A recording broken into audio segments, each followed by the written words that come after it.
So you could see, obviously, there's so many people that fall into this bucket that are doing things right now that are contributing to bone loss, or really setting them up not to have kind of the full bucket, like you talked about, where they didn't start with fully formed bones, so they're already starting with a disadvantage, and then stress, poor lifestyle habits as they get older, really set them up.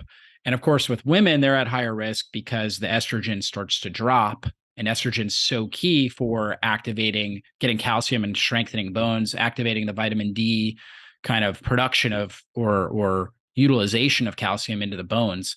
So super critical there. Now, what is conventional medicine doing? Like, what are the, how you mentioned a couple things. Obviously they've got some medications like Fosamax, for example. It's probably the most commonly prescribed medication. What, how are they failing people? Because clearly, you talked about that earlier, that it's just, their standard of care is really not getting the results. Why is that? Yeah, part of it is just the way so a lot of times these physicians, I mean, they're well-intentioned people that went into the field to genuinely help people, but they're in a system that is not designed to help people achieve their best health outcomes, right? And in a 15-minute period, they come in, they have a conversation with somebody, and all they've got time for is, hey, take some calcium, some vitamin D, go for a walk, take the bone medication. And a lot of times that person that's receiving the news is scared, and they're worried, and they're overwhelmed, and they're reactive. And that, we don't want to operate from that place. We want to be able to pause in that place and make decisions from a place of education and empowerment. So, and if you're in that situation, just know the medications that are going to be proposed, these bone drugs, they have a dramatic effect on bone physiology. It's not like taking an aspirin. And I always refer to like this old economic adage that there's no such thing as a free lunch, right? There's a cost to everything that we do. Mm-hmm. So with these medications, there are two different categories of medications. There are antiresorptives and there are anabolics. Antiresorptives would be your bisphosphonate drugs and your rank ligand inhibitor drugs. Bisphosphonate drugs would be like your Fosamax, your Boniva, your Reclass, those kind of drugs. And then if your rank ligand inhibitor would be like a Prolia. These drugs are designed to slow down the activity level of cells that break down bone. And they come with their short and long-term implications of use. There are plenty of side effects, very small numbers, but still it is a risk. Osteonecrosis of the jaw, where you actually have jawbone death. Like, there are some very real side effects with these things, but I think the biggest one for bisphosphonate use, which is what Fosamax is the safety and efficacy of these drugs is not really well known beyond 5 years.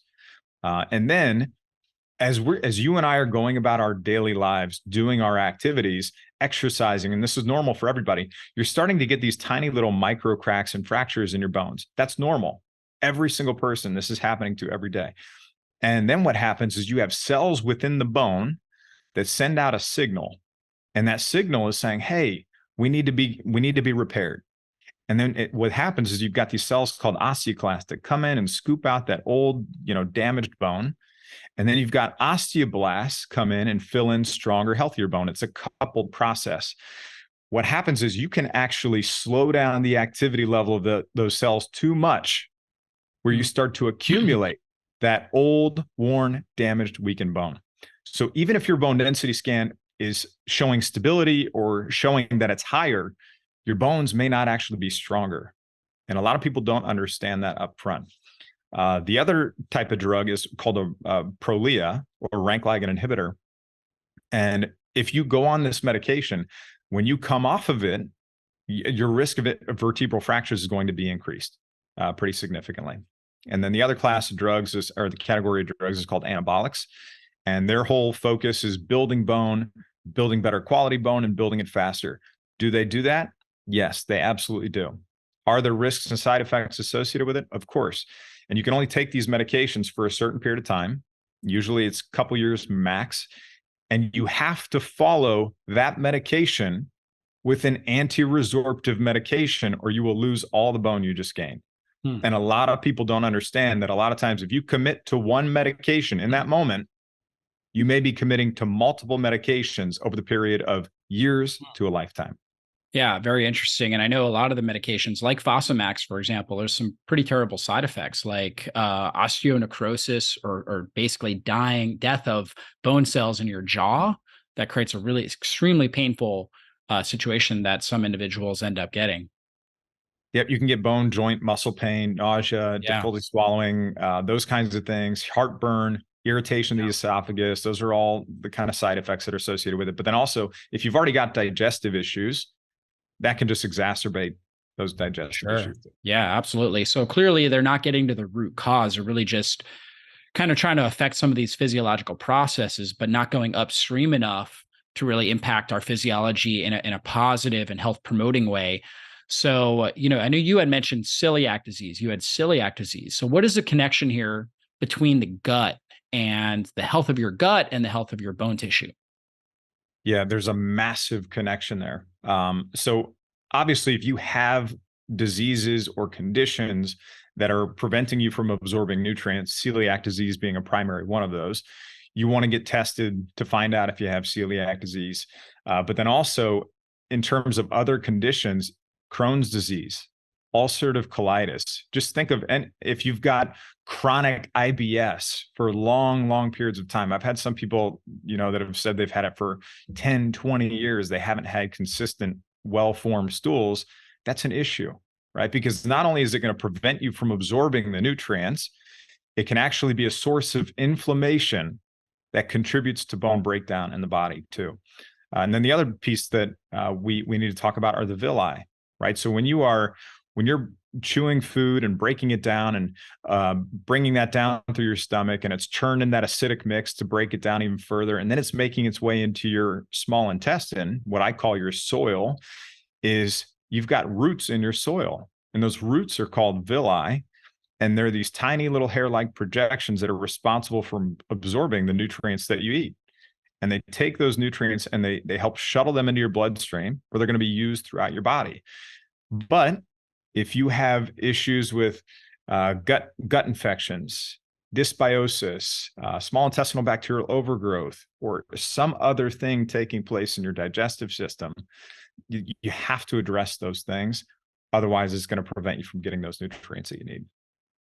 Yeah, absolutely. When we talk a lot on this podcast about the gut brain connection, we talked about the gut heart connection. I mean, ultimately, it's the major pathway into our body. And so, if we're not getting the nutrients we need coming from our diet, if we're producing too much toxins, too much endotoxins in there, it's going to cause problems throughout the course of our body. So, how do we start to heal the gut? What sort of diet plan do you guys do with your Stronger Bones masterclass to help people with osteoporosis? Well, so a lot of people ask me, like, "Hey, is there this perfect diet for osteoporosis?" And every single person is biochemically and genetically unique. They've got different things going on in their body. So if you don't have an autoimmune condition, your dietary approach may be a little bit different than somebody that has an autoimmune condition, or than somebody that is battling small intestinal bacterial overgrowth. So there are some adjustments and things that'll be made there. In general, though, there are some foods that I like to incorporate into like a Stronger Bones plan that I've seen work really well for a lot of people. One of the first ones is arugula. Arugula is a leafy green, same cruciferous family of vegetables as broccoli and kale. And the great thing about arugula is that it's got vitamin C, vitamin K, and bioavailable calcium. And the great thing about this is that arugula also has a bioactive compound called erosin, and that actually helps turn off the activity level of osteoclasts, those cells that break down bone. And it's also a really low oxalate green too. Mhm. So if you have issues with oxalates, good indicators would be if you've got digestive issues, if you've got kidney stones, if you've got joint pain, those kinds of things may be an indicator you've got a hard time breaking down and degrading oxalate. Then you could swap that spinach for the arugula too in those situations. And the other reason I like arugula is it's bitter. Yeah. And a lot of our diets today are devoid of bitter foods. And bitters are important because what they do is they stimulate bile. Bile is produced in the liver, stored in the gallbladder, comes into the small intestine to help you break down and emulsify fats, help you with fat soluble vitamins and those kinds of things. And we need to get some bitter foods in our diet, and arugula is a great source. So you can add it, as a side salad. You can saute it with some ghee and some sea salt or something like that. And it's just a great, easy addition to make. That's one of my favorites. I don't know if you use that Yeah, one. no, I love Mine. arugula. Absolutely. I use it all the time. So arugula is one of my favorites. Really probably my favorite dark green leafy vegetable. For sure. Same for me. And one of my other favorite foods to incorporate into a plan are fish, but not just any kind of fish. I really like, obviously, we want to make sure we have BPA-free cans, but I like canned fish that have the bones in them. So we're talking about the wild caught sockeye salmon that have the bones in. Mackerel. Mackerel is really good. Sardines. Those kinds of foods that are small fish and they've got the bones in them. It's really important you got the bones in them. Why do you want bones in them? Well, the reason is they've got all the minerals and nutrients in the right ratios nature put them in that are going to support your own healthy bones when you consume them. And they got a good punch of protein in them also. And again, you need protein to build muscle and to build bone. And the last part of this is that these fish have omega-3 fatty acids. And these fatty acids they're like dampeners of inflammation. And I know you're intimately familiar with this. Anything creating the inflammation in the body, especially chronic and especially long-term, that's going to contribute to bone loss and a lot of other health issues. So that's one of the reasons why I really, really like those fish. And then another one that I really like is I like vitamin C rich foods. And the reason for that is we already know vitamin C is great for a lot of other things with our health. But for bones specifically, we have to remember that bones are made up of this collagen protein matrix, right, upon which minerals are laid. And then what happens is we need vitamin C to stimulate procollagen, to enhance collagen synthesis. It's going to promote the development of those osteoblast bone building cells from mesenchymal stem cells, which is going to boost the production of collagen and bone matrix. And it's going to stimulate something called alkaline phosphatase activity, which is a marker for osteoblast bone building cell formation. So that's pretty cool.